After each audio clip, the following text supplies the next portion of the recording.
오늘 저녁에는 우리가 공독한 고린도전서 10장 1절부터 11절 말씀을 본문으로 우리의 본이 된 이스라엘이라는 제목으로 함께 말씀에 은혜 나누는 시간 되길 소망합니다. 자, 구약 성경은 하나님께서 이스라엘 백성에게 역사하신 내용이 기록되어 있습니다. 창세기부터 말라기까지 구약 성경에 기록되어진 주된 인물들은 대부분이 이스라엘 사람들이고요. 그리고 그 독자 역시 이스라엘 사람이 되었었습니다. 최초에 그래서 구약성경에 기록된 것이 바로 히브리어로 기록되어 있잖아요. 자, 그래서 어떤 이들은 이런 얘기를 합니다. 왜 우리가 이스라엘의 역사를 배워야 하느냐? 왜 우리가 이스라엘의 역사를 읽고 알아야 하는가라는 반문을 하기도 합니다. 그 질문에 대해서 오늘 본문, 우리가 읽은 본문은 그에 대한 해답을 제시하고 있습니다. 자, 우리는 왜 구약을 읽어야 될까요? 그리고 왜 우리는 구약의 이스라엘의 이야기를 듣고 알아야 하는 것일까요? 다시 말해서 구약과 이스라엘은, 구약 속의 이스라엘은 우리에게 어떤 의미가 있는 것일까? 오늘 저녁 말씀을 함께 나누면서, 그러니까 주일 저녁은 강해 설교잖아요. 쭉 말씀을 이어나가면서 나누고 있는데, 이 말씀의 내용 어떤 의미인지 함께 나누고 은혜 받는 시간 되기를 소망합니다. 자, 성경이 무엇입니까? 우리는 누구나 그리스도인들은 성경을 가지고 있습니다. 그렇죠? 자기 성경을 가지고 있습니다. 성경은 하나님의 말씀이고, 기독교인, 카톨릭도 마찬가지고요. 하나님과 예수님을 믿는 신앙을 가진 이들이라면 누구나 다 한 권씩 가지고 있어야 되는 아주 기본적인 책입니다. 학생이 교과서를 가지고 있듯이 그리스도인은 다 성경을 가지고 있어야겠죠. 성경이라고 하면 우리가 간단히 얘기해서 성경 이렇게 얘기하고, 오늘날 나오는 제가 지금 가지고 읽고 있는 이 성경에도 그냥 무슨 성경 이렇게만 써 있는데, 원래 우리가 개정판 성경이나 개혁판 성경이라거나 그 성소공회에서 판매하고 있는 성경이 있잖아요. 아주 아무것도 없고 정말 심플한 성경 그 자체의 성경을 보면 정식 명칭은 성경전서라고 되어 있습니다. 왜 성경전서라고 되어 있느냐? 우리가 흔히 성경이라고 부르는 이 책은요, 신약과 구약으로 구성되어 있는, 크게 신약과 구약으로 구성되어 있는 책이고요. 이게 한꺼번에 묶인 것이 성경전서고, 또 신약과 구약은 각각 구약의 39권의 책, 그리고 신약의 27권의 책이 묶여서 신약과 구약전서로 되어 있고, 이것이 묶인 것이 바로 성경전서라는 것입니다. 다시 말해서 성경이라고 우리가 부르는, 오늘날 보는, 우리 교회에서 보고 성도님들이 보는 이 책은 66권의 책이 묶여진, 뒤면 그런 책이죠. 문답집, 우리 세계문고 전집, 그렇듯이 묶여져 있는 책이라는 것입니다. 합본집이라는 것이죠. 그 숫자는 구약이 바로 39권, 그리고 신약이 27권입니다. 그래서 합쳐서 우리가 66권이라고 하는데, 외우기가 굉장히 쉬워요. 어떻게 외우냐? 39, 27 이렇게 외우면 됩니다. 구약 39권, 신약 27권이니까 그냥 39, 27 하면 됩니다. 제가 아주 어렸을 때 주일학교 다닐 때 이걸 몰라가지고, 우리 주일학교 선생님이 이 공식을 진작에 가르쳐 주셨으면 참 편했을 텐데, 구약 39권, 신약 27권 맨날 이러고 외우고 다녔어요. 처음 성경을 배울 때.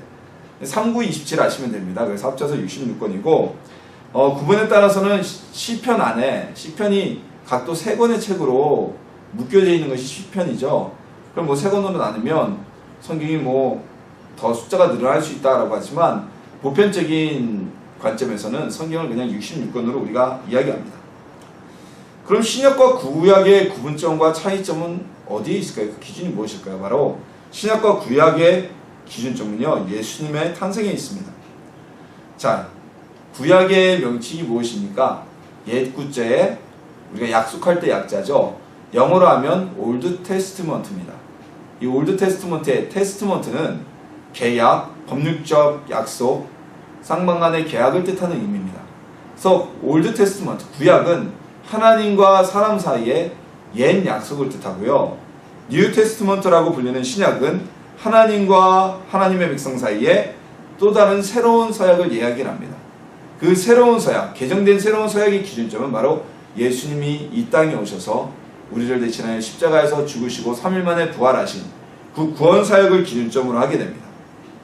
예수님이 오신 이후에 이전에 체결되었던 구약은 예수님을 통해 새로운 신약으로 갱신되어진 것입니다. 성경은요 이렇게 얘기를 하면 하나님과 사람 사이의 구원에 대한 계약서다, 약속을 기록한 책이다 라고 우리가 봐도 무방합니다. 왜냐면 우리는 성경 말씀을 통해서 우리의 구원의 길을 찾고요, 성경이 기록된 대로 살면 우리가 구원받는 것은 아주 자명한 일이기 때문이죠. 자, 오늘날 그럼 이 성경의 66권을 어디서 묶었을까요? 누가 묶었을까요? 누가 편집했을까요? 신앙초 성경이라고 읽혀지던 서신서들이 여러 개가 있었습니다. 뭐 오늘날 우리가 알고 있듯이 구약의 39권만 있고 신약의 마태복음부터 계시록까지 27권만이 성경이라고 읽혀지고 회람되었던 것은 아닙니다. 이 하나의 책으로 묶여지기 전에 성경은 양피지 또는 두루마리라고 그러는 그 왜 있잖아요. 사극에 보면 임금들이 이렇게 탁 묶어가지고 쫙 펼쳐가지고 있는 그런 두루마리 형태로 성경이 각 권씩 존재를 했어요. 뭐 구텐베르그의 인쇄술이 발명되기 전에는, 과거에는 그렇게 현대적인 인쇄술이 없었기 때문에 일일이 손으로 필사를 하거나 그게 가장 보편적인 방법이었죠. 그래서 하나의 책으로 묶는다는 거, 종이 기술도 굉장히 중요했기 때문에 하나의 책으로 오늘날처럼 이렇게 묶는다는 게 거의 불가능하다시피 했습니다. 자, 어찌되었건 성경이 언제 묶였냐? 그렇다면 일단 구약 성경, 구약의 39권은요 AD 70년, 즉 주후 70년 예루살렘이 완전히 파괴되게 됩니다. 로마군이 티투스 장군이 와서, 성경에는 디도라고도 등장하는데요, 티투스라는 로마의 황제가 와서 예루살렘을 완전히 파멸시키고 유대의 자주권을 빼앗아가고 유대의 독립국가는 AD 70년에 역사 속에서 사라지게 됩니다. 로마의 직속령으로 포함시킨 거죠. 자, 이때 얌리아라는 곳에서 유대교의 율법의 랍비들이 모였습니다. 그래서 그들이 많은 자신들이 있는 성서 중에 하나님의 구원 사역이 명확하게 기록되어 있고 하나님의 말씀과 하나님의 뜻이 분명하게 이어지는 성경이 무엇인가를 택해서 39권을 묶게 됩니다. 그래서 이 39권만이 하나님의 말씀으로 주어진 구약, 성서라고 규정을 하게 됩니다. 자, 이것이 구약에 묶인 유래입니다. 그래서 지금도 이 유대교 랍비들이 묶은 구약의 정의이기 때문에요, 오늘날에도 유대교인들은 이 규례를 아마 따를 거예요. 원래 유대교에 있어서, 구약 유대인들에 있어서 핵심이 되는 것은 토라 성경, 토라의 5권. 토라는 것은 율법을 뜻합니다. 주로 모세오경을 중심으로 한 하나님의 말씀, 토라와 그리고 뭐 캡토바와 쭉 여러 가지가 있거든요. 뭐 시편, 뭐 예언서, 역사서 이렇게 있듯이 구약을 이때 AD 70년에 유대교 랍비들이 모여서 기록하였습니다. 자, 그럼 나머지 신약은 언제 기록되었을까요? 묶였을까요? 397년 카르타고 공의회에서 교회의 지도자들이 모여서 그때 당시 돌아다니던 많은 성서 중에 명확하게 예수님의 말씀을 기록하고 그 저자가 분명하고 그리고 그 내용에 하나님과 인간 사이의 구원의 역사와 길이 분명히 기록되어졌다고 생각되는 책 27권을 뽑아서 이것이 성경이다라고 규정을 하게 됩니다. 그래서 이걸 우리가 정경화라는 단어로 얘기를 하는데요, 구약 39권은 유대교의 그 전례, 즉 구약도 역시 우리의 역사로 따르고 있던 교회의 전통, 그리고 사도들이 다 유대인이었잖아요.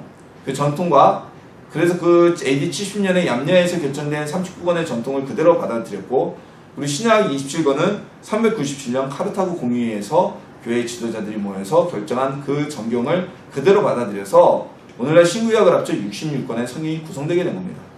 근데 같은 하나님을 믿는다고 하고 같은 예수님을 믿는 것 같지만 카톨릭은 우리가 좀 다릅니다. 카톨릭은 외경이라는 부분들을 인정을 해요. 그래서 성경 66권 뒤에 부록처럼 외경에서 마카비아서 무슨 도마의 복음 이런 식으로 여러 가지 성경을 외경, 정경이 아닌 참고할 만한 성경이다 라고 해서 덧붙입니다.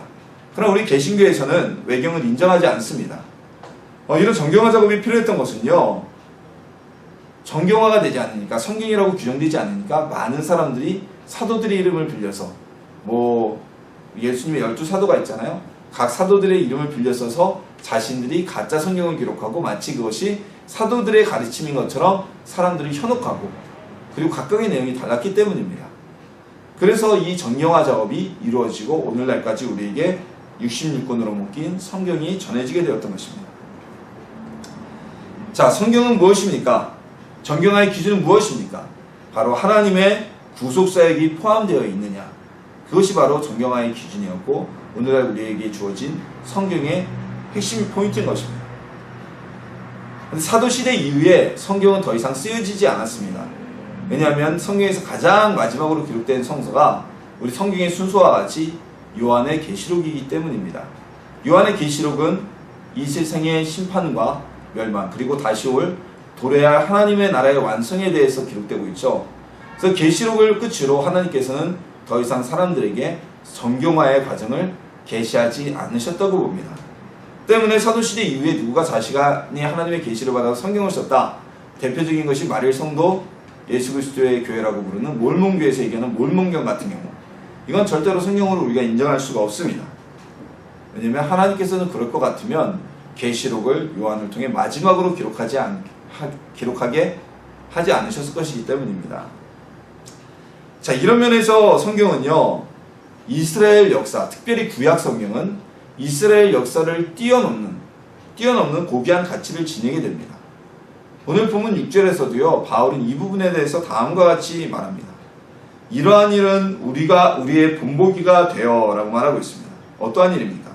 이스라엘 백성이 하나님 안에서 은혜를 받고 반석에서 나는 물을 통해서 은혜를 얻고 생명의 유지를 할 수 있었던 것처럼, 그리고 반대로 그들이 하나님을 거절하고 거부하였을 때는 그 이스라엘 민족이 광야에서 멸망을 받았던 것처럼 이것이 우리의 본보기가 된다라고 얘기하고 있습니다. 이 내용이 다 어디서 나온 내용입니까? 전설입니까? 아닙니다. 이 내용은 전부 다 구약에 기록된 내용이에요. 특별히 출애굽기에 기록된 내용, 신명기와 민수기에 기록된 내용을 사도 바울은 오늘 언급하고 있는 것입니다. 그것이 우리의 본보기가 된다고 말씀하고 있는 것입니다. 여러분, 재판을 할 때요, 오늘날 형사재판이나 민사재판이나 재판을 할 때 그 재판에 임하는 판사나 변호사나 검사가 재판 판결을 예상하는 가장 큰 기준점 또는 가장 큰 참고점이 뭔지 아십니까? 바로 판례라는 것입니다. 판례. 이 판례라는 것은 무엇이냐면요, 유사한 사건에 대해서 대법원에서 이전에 어떻게 판결을 했는지 나타내주는 사례를 얘기하는 거예요. 그래서 이 비슷한 판결에 대해서는요, 대법원에서는 이전에 판결했던 그 판례들이 사례가 있기 때문에 판결이 뒤집어지는 경우는 거의 없습니다. 어떤 법이 잘못됐다든지 법 적용이 잘못된 경우라든지 누명을 썼다든지 이런 경우가 아닌 이상은 대법원에서 했던 이전의 판결이 동일한 사건이라면 똑같이, 비슷한 사건이라면 그 판례를 참고해서 적용이 되게 되어 있습니다.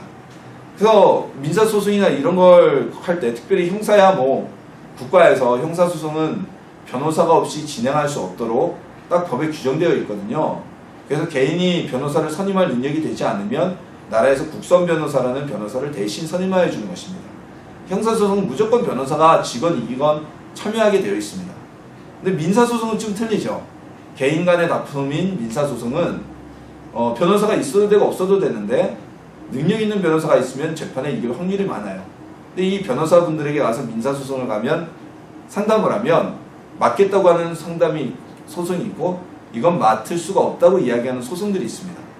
왜냐하면 판례를 봤을 때 이건 질 것이 뻔한 소송이라면 괜히 그 소송에 참여해서 이기지는 못할 소송에 참여해서 나중에 소송을 의뢰한 의뢰인에게 싫은 소리 들을 필요도 없고요. 자기의 명성에 몫을 할 이유도 없기 때문입니다.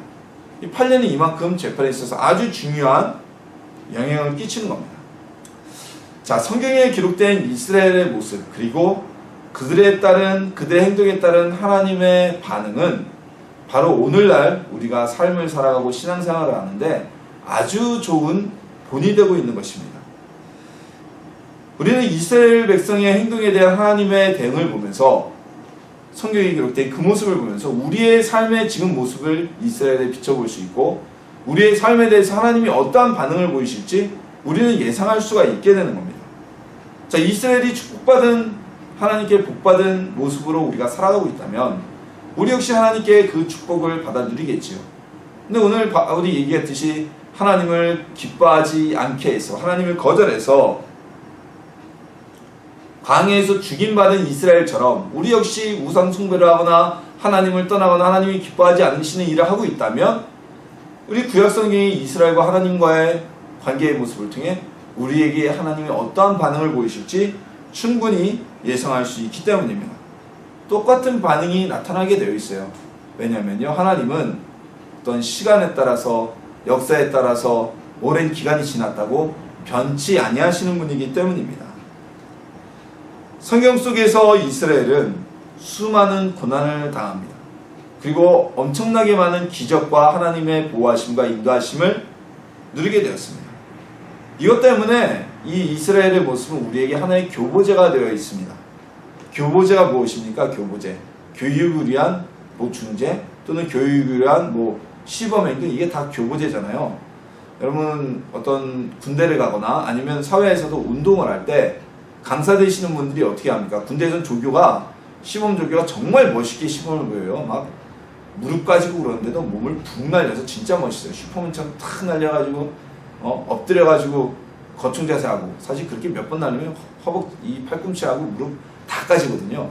그렇게 멋진 교보자가 되어주니까 훈련병들이 막 감탄을 하고 그대로 따라하려고 하는 모범이 될 수 있는 겁니다. 사회스포츠에서도 마찬가지죠. 강사 선생님들, 수영 같은 경우도 강사 선생님이 이렇게 따라하면 아주 멋있는 영법을 보여주면 다 수강생들이 그 모습을 보고 따라가려고 하는 거잖아요. 우리 성경에 기록된 이스라엘은 우리에게 교보제의 모습으로 제시되어 있습니다. 본이 되어졌습니다. 그들이 축복받는 모습을 통해 우리가 축복받는 길을 알게 해주고, 그들이 저주와 벌을 받았을 때의 모습을 통해 우리가 그런 행동을 해서는 안 된다는 것. 그렇게 행동하면 결국 우리도 벌을 받고 하나님이 징계를 받을 수밖에 없다는 것을 그대로 보여주고 있는 교보제인 것입니다. 즉 성경의 이스라엘을 통해서 우리는 우리 삶의 본보기를 삼을 수가 있는 것입니다. 자, 또한 성경에 기록된 이스라엘의 모습이 우리에게 있는 의미, 구약 성경이 우리에게 가진 또 하나의 의미는 좀 더 세심하게 들어가면 우리 삶의 표준과 규정이 되기 때문입니다. 자, 모든 단체와 국가에는요 규정집이라고 있습니다. 규정집. 이 규정집은 평소에는 크게 쓸모가 없을지 모릅니다. 하지만 어떤 문제가 발생하거나 다툼이 발생하거나 기준이 필요할 때 규정집은 그 회칙을 통해서 또는 규정을 통해서, 법규를 통해서 그 행동이 옳은 것인지 옳지 않은 것인지 명확하게 선을 그어줍니다. 자, 우리 신앙생활과 삶의 기준은 우리는 어디서 찾을 수 있겠습니까? 바로 그 이스라엘의 모습을 통해서 찾을 수 있고요. 그 기준은, 이스라엘의 모습은 어디서 찾을 수 있습니까? 바로 우리 성경을 통해서 찾을 수가 있습니다. 우리 성경에 보면요, 여러분 신약 성경에서는 사실상 어떤 본보기의 예가 되는 경우가 많이 나타나 있지는 않습니다. 물론 예수님의 행동을 기록한, 사역을 기록한 복음서에는 사람들이 예수님께 믿음으로 나간 백부장의 모습, 그리고 믿음으로 예수님의 옷깃을 만진 여인의 모습, 믿음을 가지고 예수님께 소리질러 병고침을 받은 10명의 문둥병자, 그리고 예수님께 감사를 드리러 왔던 오직 단 한 사람을 통해서 우리가 신앙생활의 모습 어떻게 해야 되는지 보여주지만, 구약에서처럼 상황과 어떤 행동 반경 이런 거에 따라서 여러 가지 예를 다양하게 제시하고 있지는 않습니다. 신약 성경에 있는 인물들은요, 급한 아주 깊은 수렁의 시험에 빠지거나 이런 사람들은 잘 등장하지가 않잖아요.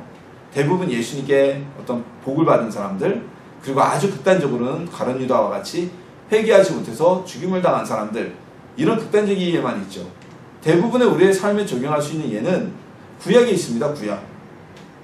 요셉처럼 억울하게 피부치들에게 팔려서 노예로 끌려갔던 사람, 그리고 그 노예 과정에서도 하나님을 놓지 않았던 사람, 다윗과 같이 아무 이유 없이 고난, 다윗은 하나님께 이스라엘의 임금으로 기름 부음 받은 이후에 고난을 당하기 시작했습니다. 오늘날 우리가 생각하면, 왜? 나는 예수 믿기 전에는 잘 살았는데, 다윗이 기름 받기 전에는 평화롭게 잘 살았거든요. 이새는 베들레헴의 유지였습니다. 이새의 선대에 보아스가 룻기에 등장하죠. 그 보아스는 많은 농토를 가진 부자였어요. 이새의 가정도 부자였고, 비록 다윗이 막내이긴 했지만 부잣집 막내 아드님으로 아주 편안히 살고 있었어요. 근데 어느 날 갑자기 선지자 사무엘이 오더니 다윗을 이스라엘의 차기 임금이라고 기름을 부었습니다. 구약에 있어서 이 기름 부음은 바로 임명 그 자체를 의미합니다. 그래서 다윗이 유대의 왕으로 세워질 때 따로 대관식을 했다는 기록이 없어요. 이미 사무엘에게 기름 부음 받는 그 순간 다윗은 이스라엘의 왕이 되었기 때문입니다. 근데 그 이후에 다윗의 삶은 굉장히 고난과 어려움 속에 빠져들게 됩니다. 이유 없이 사울로부터 미움받고 단지 잘나고 골리앗을 죽이고 많은 백성이 좋아한다는 이유로 미움을 당해서 쫓겨다니게 됩니다. 그 세월이 십수년이 넘어갔습니다. 이것은 우리에게 이런 의미를 볼 수 있습니다. 기름 부음을 오늘날 성령 세례나 우리가 받는 물 세례로 볼 수 있고, 그렇게 따지면 나는 예수 믿기 전에는 정말 잘 나갔는데, 예수 믿기 전에는 내 삶이 평탄하고 장사도 잘 되고 사업도 잘 되고 직장에서도 승승장구했는데 예수 믿고 나더니 삶이 왜 이러지? 사업도 안 되고 직장에서도 밀려나고 건강했던 몸도 병이 들게 되고 이게 뭐가 잘못된 거 아니야? 라는 의심을 할 수도 있죠. 신약에는 그런 사람 없어요. 신약에는 복음 전하다 순교당하고 이런 것만 있지, 뭐 예수님 믿고 병 고침 받은 얘기만 있지, 뭐 이렇게 어려운 겪은 이야기가 없어요. 그럴 때 우리가 누구를 본으로 삼을 수 있느냐? 바로 이렇게 제가 말씀드린 것처럼 다윗과 같은 사람, 또한 요셉과 같은 사람을 본으로 삼을 수 있다는 겁니다. 요셉은 다윗과는 조금 틀립니다. 요셉은 스스로의 무덤을 자기가 팠죠. 교만해서 함부로 꿈에 대해서 떠들고 다님으로 인해서 형들에게 미움을 받은 것이고, 형들의 잘못은 아버지한테 고자질도 했고요. 이 다윗의 경우는 아주 다른 경우죠. 정말 다윗은 아무 이유 없이 고난을 당하게 된 겁니다. 다윗을 온전한 왕으로 세우고자 하시는 하나님의 섭리가 있었지만, 다윗은 그 섭리를 다윗이 알았을까요? 우리가 신앙생활을 시작하고 예수를 믿고 나서 어려운 겪을 때 우리는 이렇게 다윗과 같은 사람의 모습을 통해서 나의 삶의 어려움을 한번 이길 수 있는 힘을 받게 됩니다. 다윗보다 더한 사람 성경에 기록되어 있죠.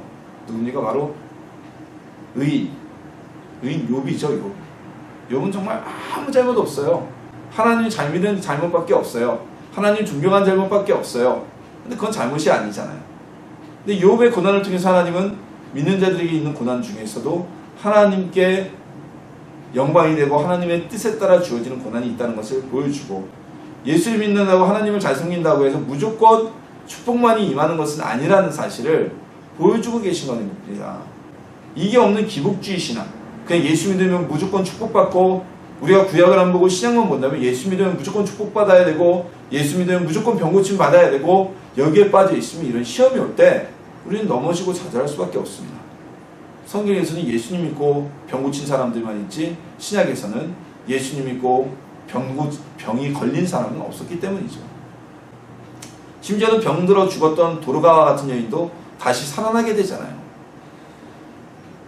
구약은 이런 면에 있어서 우리에게 본이 되고요, 이스라엘의 모습은 우리에게 본이 됩니다. 그리고 이 규정집으로서의 성경을 이야기한다면, 우리 성경은 아주 중요한 역할을 오늘날도 우리에게 하고 있습니다. 자, 우리가 어떤 신령한 체험을 합니다. 또는 하나님의 특별한 계시를 받습니다. 또는 음성을 들었습니다. 아니면 어두운 곳에 가서 어느 목사님이나 누가 전도하는 하나님의 말씀을 들었습니다. 되게 신령하고 내가 환상을 봤으니까, 되게 놀라운 환상을 봤으니까, 하나님의 음성을 들었으니까, 또는 어느 새로운 말씀을 들었으니까 귀가 탁 트일 수 있죠. 근데 그때 그것이 옳은지 아닌지는 우리는 어디서요? 바로 성경을 통해서 그 옳고 그름을 정할 수 있고 정의할 수 있습니다. 성경은 우리의 기준이 되기 때문입니다. 아무리 우리가 환상의 체험을 하고 죽다 살았다 할지라도 그 우리가 체험한 것이 성경에 없다, 또는 성경에 반대된다 라고 명확히 보여줄 때는 그것은 하나님이 보여주신 것이 아닙니다. 사단의 역사입니다. 사단도 얼마든지 환상을 보게 하고요, 꿈을 꾸게 하고요, 기적을 체험할 수 있게 합니다. 사단 역시 똑같은 영체이기 때문에. 근데 그 기준이 성경에 없다, 그거는 하나님의 뜻이 아닙니다. 성경은 우리의 삶의 규정이고 기준이 되기 때문입니다. 어떠한 신비의 체험도 성경과 다르다면 그것은 옳은 것이 아닙니다. 그 대표적인 예가 우리나라 사회에 굉장히 큰 무리를 일으키고 그 영향력이 오늘날까지도 우리 교회들 내에 있어요. 왜냐하면 그 사건 이후로 교회 내에서 종말에 대한 설교가 거의 사라져버렸습니다. 괜히 오해받기 싫은 거죠. 근데 교회에서 종말에 대한 설교가 분명히 필요하거든요. 우린 다 죽음에 당하게 될 것이고 예수님은 분명히 이 땅에 다시 오실 것인데, 그 한 사건으로 인해서 교회 내에서도 오늘날 많은 영향, 안 좋은 영향을 끼치고 있습니다. 그것이 무엇입니까? 바로 벌써 20년이 훌쩍 넘었네요. 1992년 재림설입니다. 그때 당시 그 재림설을 주장한 사람들은요, 많은 사람들이 본 환상과 계시를 근거로 들었습니다. 그때 막 돌아다니던 영상이나 이런 데 보면 어린아이가 막 환상을 보고서 예언을 하고요. 그리고 많은 사람들이 동일한 환상을 본 거예요. 한 사람이 보면 그들도 그렇다고 칠 수 있는데 여러 사람이 동일한 계시와 환상. 즉 예수님이 1992년 그때 며칠이었죠? 10월 뭐 며칠로 기억하는데 그날 예수님이 재림한다고 하셨다. 그래서 재림설을 따랐는데 성경에 뭐라고 기록되어 있어요? 제자들이 주님이 다시 올 그날, 그날을 예수님께 묻자 예수님이 뭐라고 그러셨어요? 그날은 천사도 모르고 아들인 나도 모르고 오직 아버지께서만 아시느니라. 그날은 도둑과 같이 임할 것이다 라고 때와 시간을 알 수 없다고 분명히 말씀하셨어요. 그럼 우리가 누구의 말을 들어야 될까요? 성경에 잘못됐다고 그런 내용이 없어요. 성경에. 그럼 그들의 이야기가 잘못된 겁니다. 100명이 아니라 100만 명이 같은 계시와 환상을 본다고 해도 성경과 반대되는 입장, 다른 입장이라는 것은 그건 잘못된 계시고 잘못된 환상이에요. 그래서 성경은 우리의 기준이 되고 표준이 되는 겁니다. 아주 좋은 본보기가 되고 있는 것입니다. 출애굽기에 보면 출애굽한 이스라엘 백성들이 시내산 밑에 진을 치고 모세는 하나님을 만나러 시내산에 들어가게 됩니다. 그 기간이 40일, 무려 한 달하고도 열흘이 더 되었습니다. 모세가 사라지게 되고 모세의 모습을 볼 수 없게 되자 지도자를 잃은 이스라엘 민족은 두려움에 떨기 시작합니다. 그리고 그들의 마음을 든든하게 하기 위해서 아론을 닥달하 해서 하나님의 형상을 우리에게 만들라고 압박을 합니다. 그래서 그들이 만든 것은 무엇이었습니까? 금은 폐물을 모아서 자신들이 애굽에서 보았던 송아지의 형상, 금으로 송아지의 형상을 만들고 그것이 하나님이라고 기뻐하며 그 앞에서 춤을 추며 찬양하고 있었습니다. 이스라엘 민족은 그 금송아지가 하나님이라고 여겼지만, 다른 신이 아니라고 금송아지가 여호와 하나님이라고 여겼지만 하나님은 그 사실은 매우 진노하셨습니다. 저들이 모르니까 그래 라고 이해하신 것이 아니라 매우 진노하셨어요. 왜냐하면 이스라엘 민족의 행동은 여호와 하나님을 섬기는 것이 아니라 명백한 우상 숭배였기 때문입니다. 그 순간 하나님은 이미 모세에게 십계명을 주셨어요. 너는 나 외에 다른 신을 섬기지 말지냐. 너는 위로 하늘에 있는 것이나 아래로 땅에 있는 것이나 땅 아래 물속에 있는 어떤 것의 형상도 만들지 말고 그것들에게 절하지 말며 그것들을 섬기지 말라는 하나님의 말씀을 정면으로 위반했기 때문입니다. 그래서 성경은 우리의 기준이 됩니다. 성경은 우리의 규정이 되는 것입니다. 이스라엘의 삶의 모습을 통해서 우리는 우리가 해야 될 일과 하지 말아야 될 일의 경계선을 분명히 알 수가 있게 됩니다.